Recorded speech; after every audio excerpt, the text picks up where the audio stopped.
Podcast is brought to you by AlleyRepair.com. Don't leave your skee-ball machines lying around collecting dust in the basement. Let AlleyRepair.com bring those machines back to life. High-quality workmanship for your skee-ball playing needs. Contact AlleyRepair.com today. Hello, everyone, and welcome to this week's Fro Wrestling Podcast. This episode, we looked at the rumor mill that is swirling about the Royal Rumble and what we can expect from the surprise entrants, as well as the roles that the returning superstars are going to play on Raw.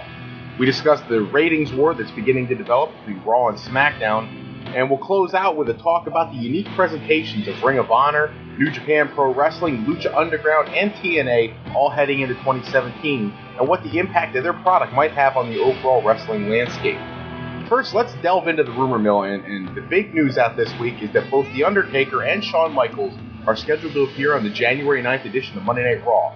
Now, speculation's been high on what these two guys are looking to do. Both are Hall of Fame talents, and they're going to bring audiences to the show, but you have to at least consider certain options. If you're analyzing this from an objective point of view, first is the obvious. The Undertaker is going to be there to enter the Royal Rumble.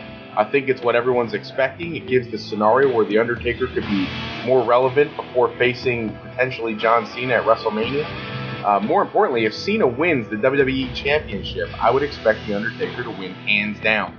It'll set up the perfect match between Cena and The Undertaker at WrestleMania that everybody is hoping to see this year. Next, Shawn Michaels.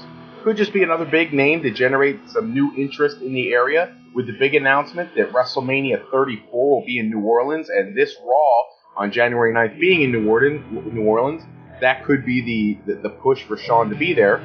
But this could be something leading to the Rumble. He could be there to visit with Triple H, exchange pleasantries. There may be a Seth Rollins attack on Triple H to set up a long awaited program with Triple H.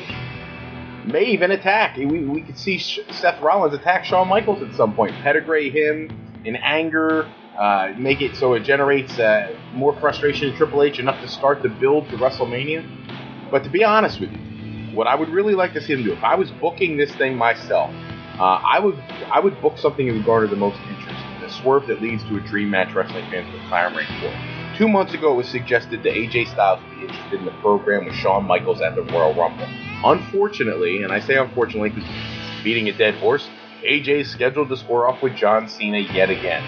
I don't see any way for that match to go anywhere but for John Cena to win, considering he's already lost multiple times to AJ Styles. So there'd be no sense in booking the match if it wasn't going to be John Cena win. If I was booking this and able to put this together, I would have the Undertaker make his return to Raw for two specific purposes. First, he needs to announce his entrance to the Royal Rumble, which is what we expect to begin with. Entering late in the Rumble is going to protect him from any of the visual challenges from his recent surgery. It would still provide him with an opportunity to walk out of the Rumble with a win.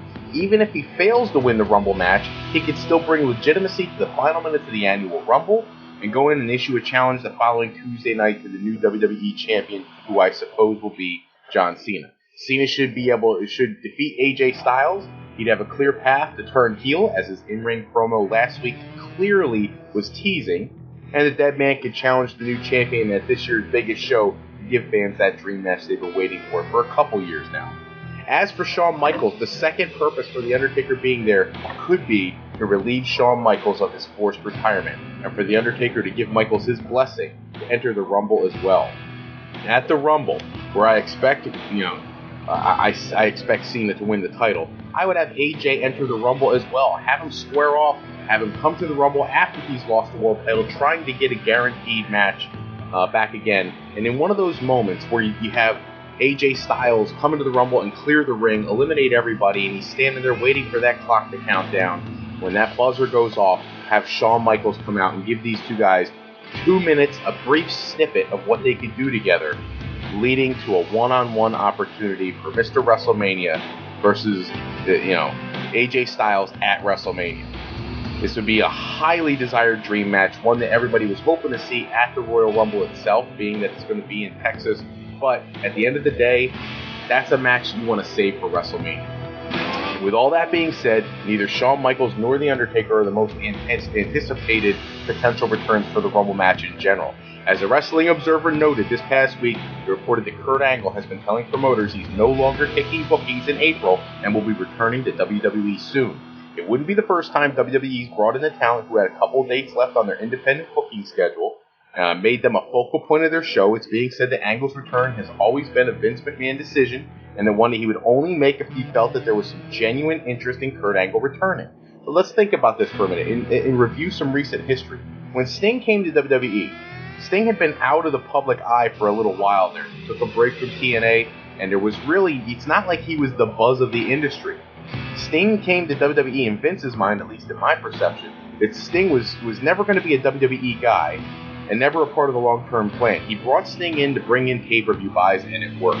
He brought back Goldberg this past year for a one-time deal. It turned into an ongoing program because of that huge pop that Goldberg got when he came out at Raw, and then again the huge reaction at the Survivor Series.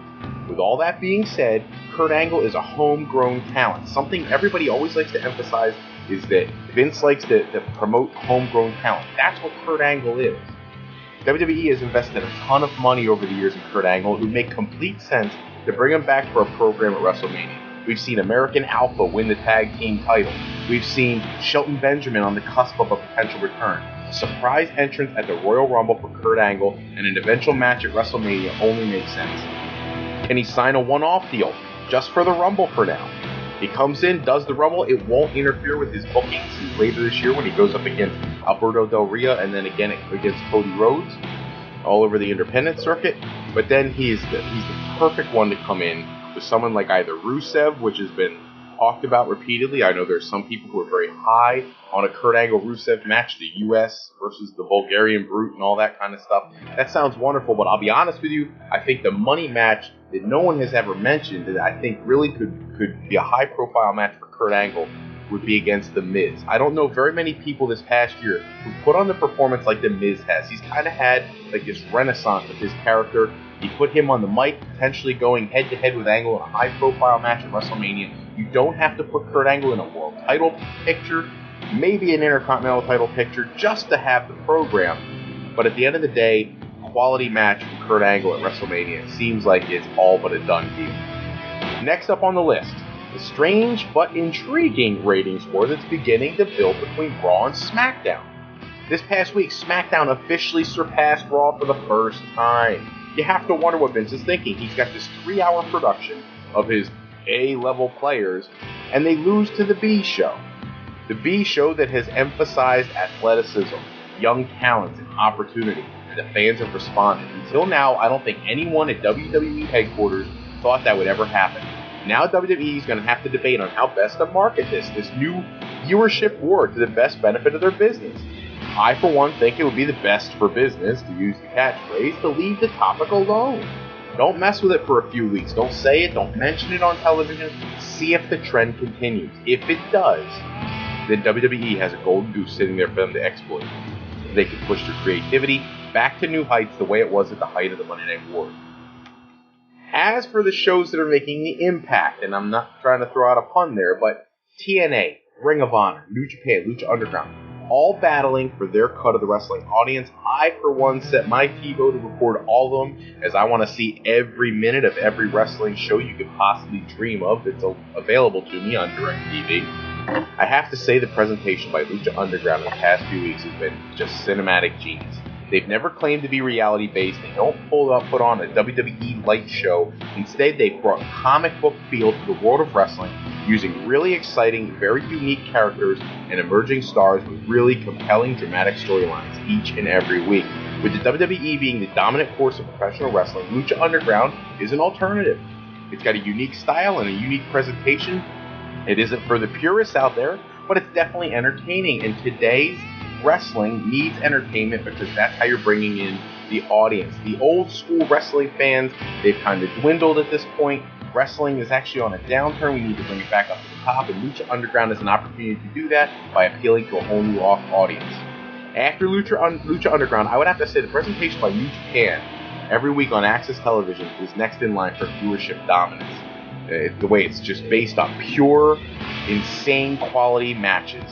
They show week in and week out, and it really doesn't matter who they put into their matches. They all put on phenomenal matches. American fans may not be as well versed on the Japanese talent, but make no mistake about it. If you are a true purest wrestling fan, they are as talented as any roster in the world. I could truly appreciate a weekly program with current matches other than G1 Climax moments from 2015, which seemed to run relatively frequently. But the logistics of pulling off an international syndication on a weekly basis seems to be an issue.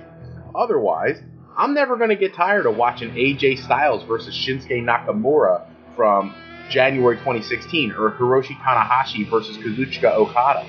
Those matches rival anything WWE's put out for years. There's just nothing like it.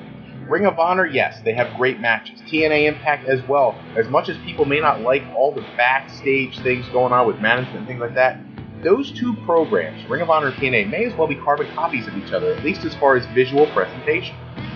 Yeah, Ring of Honor puts on a great show, and really shows their talent, allows their talent to tell a story in their matches. And TNA has allowed Broken Brilliance to take over their programming, but both shows look like they could have been old CZW TV tapings. The low-resolution camera shots, the horrible camera angles, both companies would benefit from revamping their presentation. TNA had a great look 2 years ago. Over time, they've lost a lot of their original personality and their character. You know, the X Division, it just isn't what it used to be.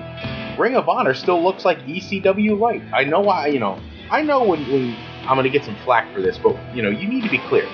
I'm not talking about their quality of product. None of my critique is related to the Ring of Honor product or even TNA product. It's purely about what the show looks like week in and week out in its presentation. It's weak. They need to revamp it and give it a 2017 look.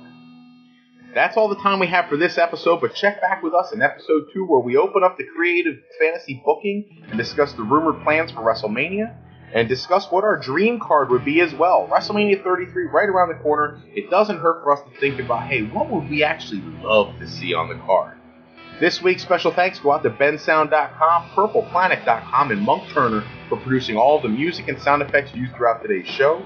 Today's podcast was sponsored in part by fastweb.com.